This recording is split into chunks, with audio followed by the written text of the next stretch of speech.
Hello, I'm Ron Charles. I write about books for the Washington Post, and this is the Book Report.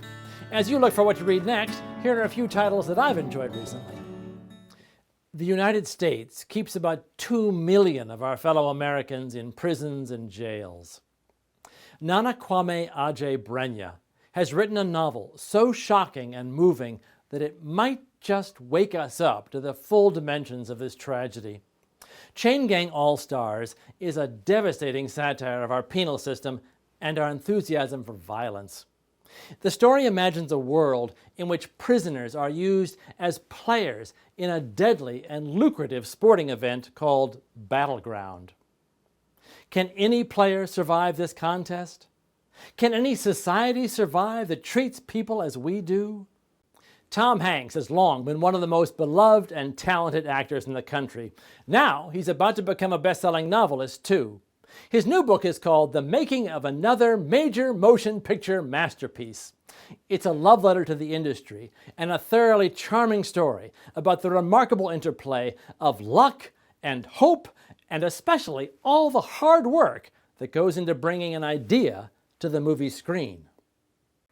April is Poetry Month and Autism Awareness Month, and those two subjects come together beautifully in Story of a Poem, a new memoir by Matthew Zapruder about raising an atypical child. When Zapruder, a celebrated writer, discovered that his son would lead a very different path in life, suddenly everything about parenting and success and the future had to be radically rethought. What is the relation, Zapruder asks, between making poems and learning to be the father of this atypical child?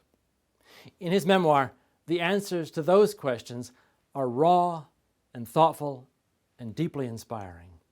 I know it's hard to imagine, but The Last Animal by Ramona Ossibel is like a sweeter, more poignant version of Jurassic Park. It's about a scientist and her 2 daughters who get wrapped up in an illegal scheme to recreate a baby woolly mammoth that the world hasn't seen for about 10,000 years. Now, this shaggy elephant story is as much about surviving family grief as it is about living in a world doomed by climate change. And yet, the last animal takes flight with all the improbable buoyancy of a pterodactyl. Well, that's it for the Book Report. Check in with your librarian or local bookseller for more suggestions. I'm Ron Charles. Until next time, read on.